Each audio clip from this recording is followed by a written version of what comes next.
Okay, I just saw this short and I thought this is time. I've been wanting to talk about this for a while. I'm going to cook a little bit in this video. You might like it, you might not like it, but this is just my experience. This is my feedback as a long-term player of the franchise. I ring really true of what Courage said here, and I wanted to play this and we'll react to it, and then I'm going to add my own sort of footage. I'm going to put some of my very first Warzone video on my channel. I'm going to put that as the background. And it's going to sort of say my piece. So if you enjoyed this, please leave a like. It's a little bit different to what I normally do, but I just wanted to express this because this is something really quite sad at the end of the day. But we'll let Courage talk and then I'll elaborate. Like the whole Call of Duty community just felt incredibly disrespected. How many things did they have to revert from last year? Perk packages, red dots on a minimap. Oh my god, don't even get me started on unlocking attachments for your gun. Yeah, it was a nightmare. Nightmare stuff. Damn PhD. Remember that shit? Yeah. Get this gun to level 16 to get this attachment so you can use it on this gun over here to get this gun. So the whole UI, and some of it was the whole UI to the list. quite long. Think about the fact that the entire Modern Warfare 3 marketing is around features that should have never been removed. It's the marketing for this game. Like, you know that there's executives at Call of Duty that are just so pissed off that they're having to market this game as Modern Warfare 3 and not Modern Warfare 2 2022. Because it's just 16 MW2 maps. You know, the gameplay is just better. I haven't played Modern Warfare 3. What are we doing? I was so mad that all this feedback I know was given by creators of Call of Duty Next, I know I had my own meetings, and none of it was acted on.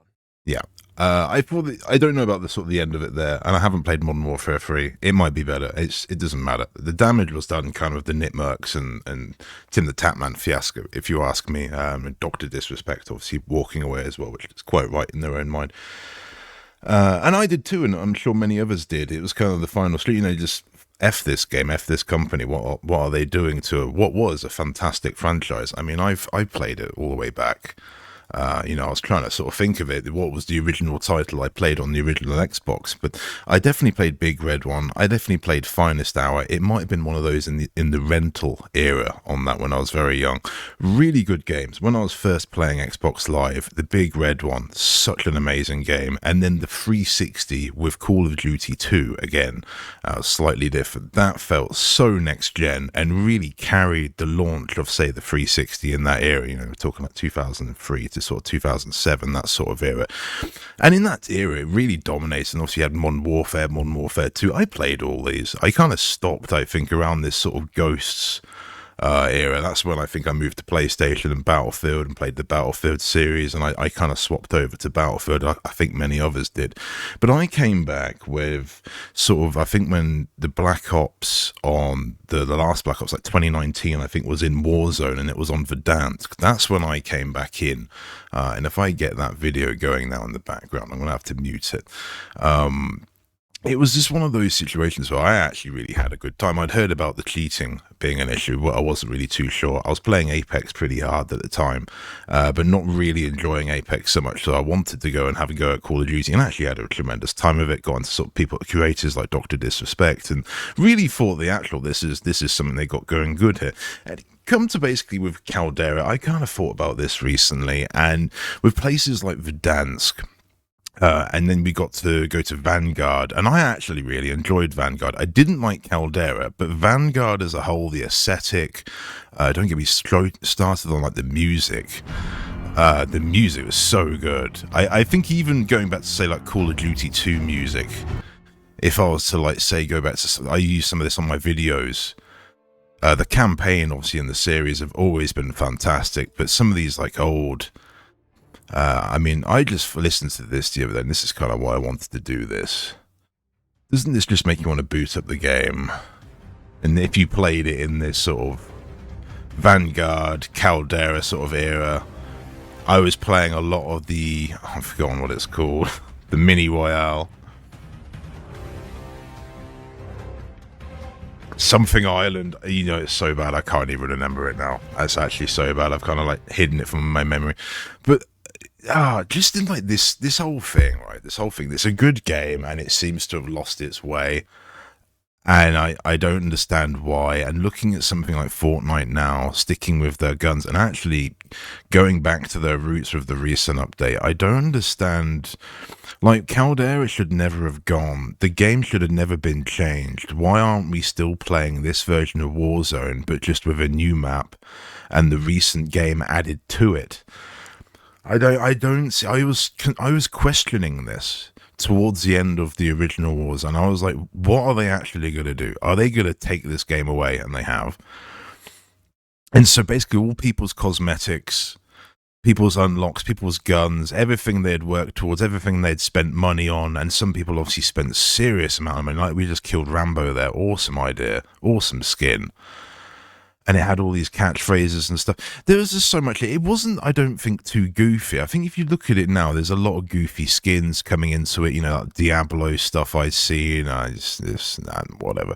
I mean, I guess there was the bunny, I think, in this sort of original Warzone. There was like a bunny outfit. But I don't know, man. This game had something special about it, and I just find it so absurd that they basically just threw it away for a completely new one, almost so confident that it was going to be good. And I would say, sound-wise, visual-wise, it was good, but just something about the gameplay and the map that was introduced with it, I'm sure it might get better. I don't know. I've lost all interest, I think, like other people. There should be a map rotation. It's a game and a genre that deserves a map rotation. And I don't know. I don't want to sit here and defend it any longer than I want to be honest. I just kind of wanted to express my opinions that, you know, I haven't played this now probably for a few months, and I don't think I will.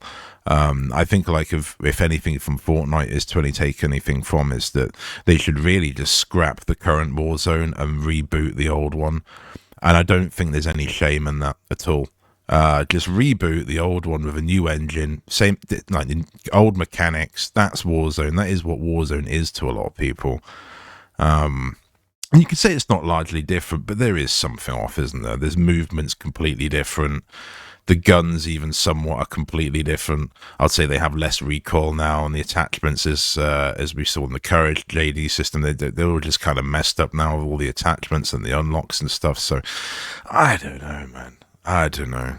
I don't know how you can fix it. I think I'm done. It's just a sad way to see this franchise kind of go from what was this, say, when I really, really look forward to it, to now what it is, and it's just not the same. And obviously the fiasco they've had with the drama, and don't get me started on the streamers who cheat.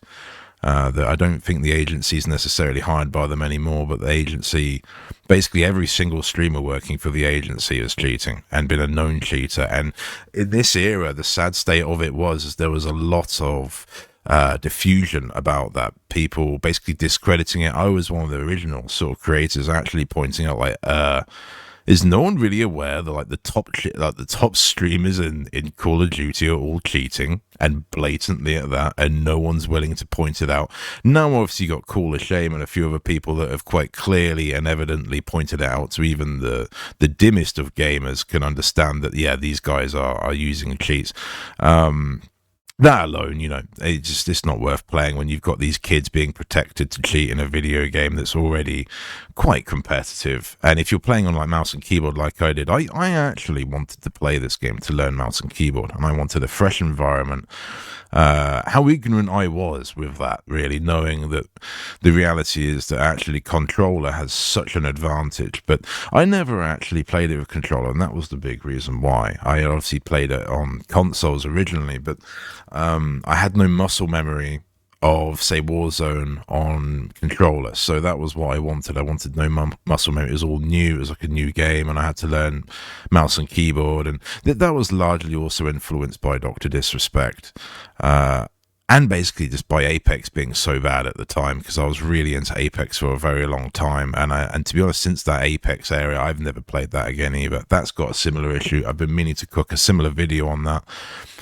Basically take everything what I've said in this video and turn it into Apex, because it's kind of the same. They had streamers that were openly cheating and being promoted to cheat. I mean, one of them off the top of my head was a girl called Lulu. Ironically stood out because my cat's called Lulu, so I kind of remember that. But yeah, there was just, again, just kind of absurd. Like, you got these streamers in tournaments, winning tournaments, and they're openly cheating with wall hacks, and they know where everyone is. And I mean, you could say Doc as well is very guilty of playing with Z-Laner.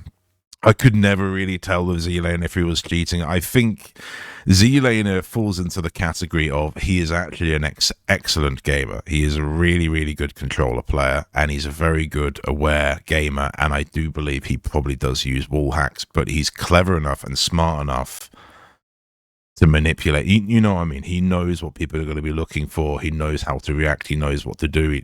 It's clever. And I think the same for Symphony as well, particularly with what he's seen. And to the point, these guys are consistent enough that they can brush it off and that the average viewer wouldn't be able to tell. So anyway, I didn't want this video to call out certain streamers cheating. It's all beyond me now. I've not paid attention to any of this situation for a very long time, and I'm glad to be away from it.